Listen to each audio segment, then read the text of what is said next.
Halo semuanya, selamat datang di ulasan kita kali ini. Hari ini kita bakal ngebedah temuan riset dari sebuah jurnal yang, jujur aja, luar biasa menarik soal evolusi peran ayah di era modern.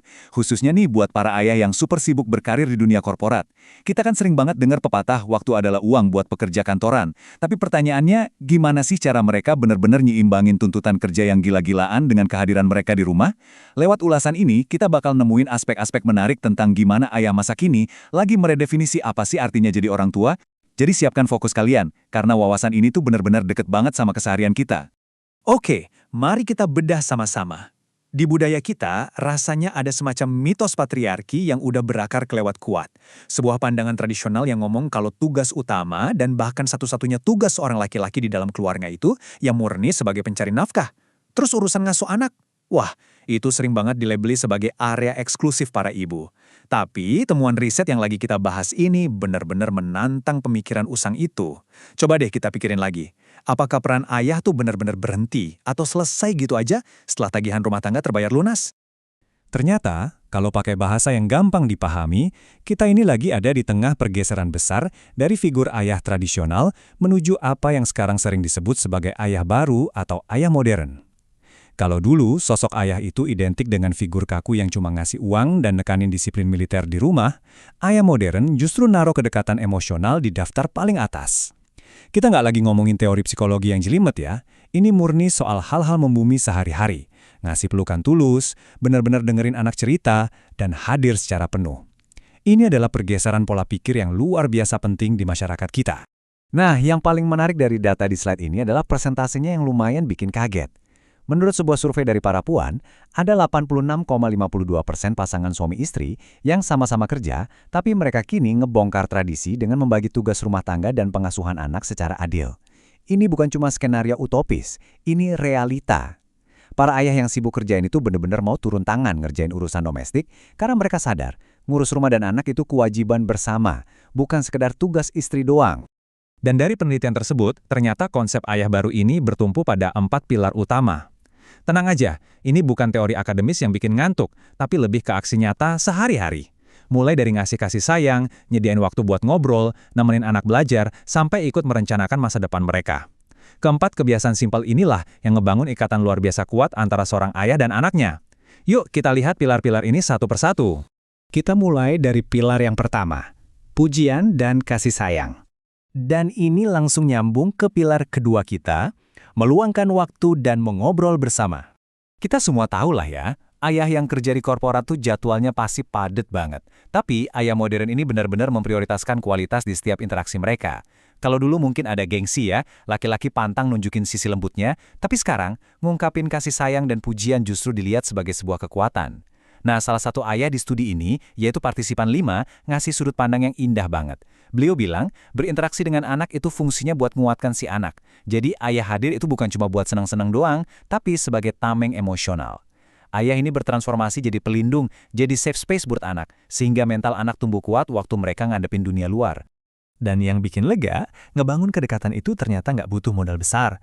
Caranya sesimpel yang dibilang partisipan 4 ini. Cukup nanya, adik tadi main apa aja di sekolah? Atau tadi istirahat main sama siapa? Obrolan-obrolan ringan soal rutinitas sehari-hari ini ternyata jadi jembatan paling ampuh buat masuk ke dunianya anak. Ini nunjukin kalau sang ayah benar-benar peduli sama hal-hal kecil di hidup mereka. Interaksi emosional tinggi kayak gini tuh jauh lebih bernilai ketimbang ayah secara fisik ada di rumah, tapi matanya nggak lepas dari layar HP masing-masing. Sampailah kita di semacam klimaks emosional dari ulasan ini. Ternyata, banyak dari ayah modern ini diam-diam lagi ngejalanin apa yang disebut misi memutus rantai masa lalu atau misi korektif. Maksudnya gimana tuh? Gini, banyak dari para ayah ini, pas mereka masih kecil, merasakan pahitnya ketidakhadiran sosok ayah mereka sendiri karena budaya zaman dulu kan beda ya. Nah, pengalaman pahit itu bikin mereka bertekad sepenuh hati di masa sekarang, saya nggak bakal biarin anak saya ngerasain sepinya masa kecil yang dulu saya rasain. Jadi, poin krusialnya di sini adalah pengalaman traumatis masa kecil itulah yang ternyata jadi bahan bakar motivasi paling gede buat mereka. Dengerin deh curhatan partisipan 14 ini. Nginget rasa sedih pas harus ambil rapot sendirian karena orang tuanya sibuk kerja, itu bikin para ayah ini berubah drastis. Berani ngambil cuti setengah hari murni cuma buat nemenin anak ambil rapor, atau nonton pensi di sekolah, itu bukan lagi sekedar kewajiban formalitas. itu adalah sebuah tindakan emosional yang sangat mendalam buat ngebuktiin ke anak kalau kamu itu prioritas utama ayah. Lanjut ke pilar ketiga, membaca dan menemani belajar. Di fase ini, ayah mulai ngambil peran aktif banget buat ngedorong pertumbuhan kognitif anak.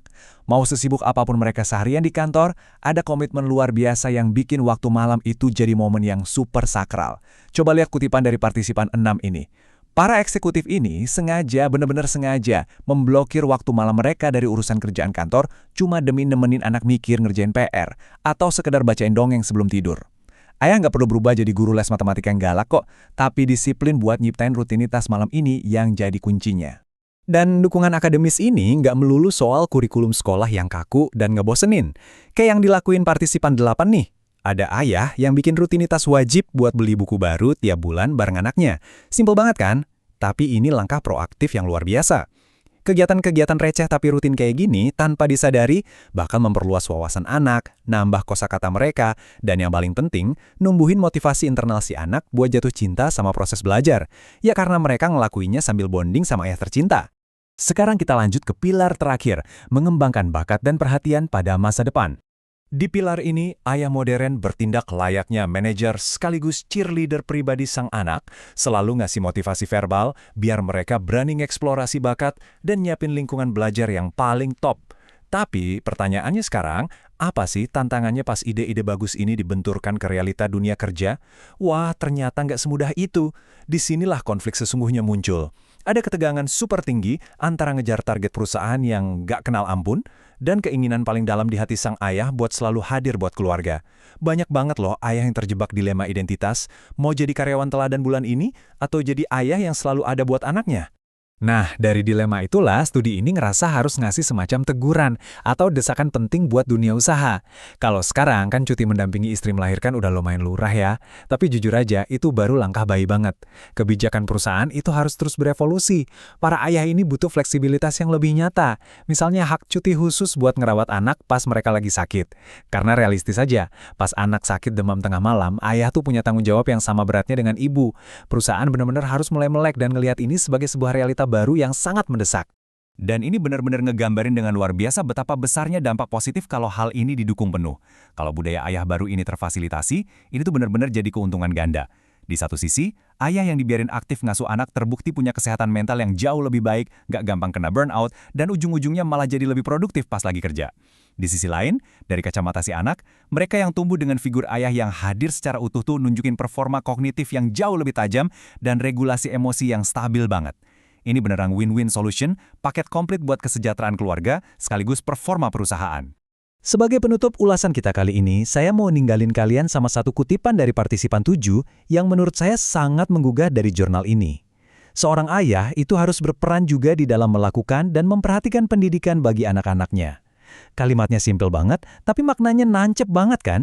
Udah saatnya kita buang jauh-jauh stereotip lama itu dan mulai benar-benar merayakan para ayah yang dengan bangga mengambil porsi penuh dalam membesarkan generasi penerus kita.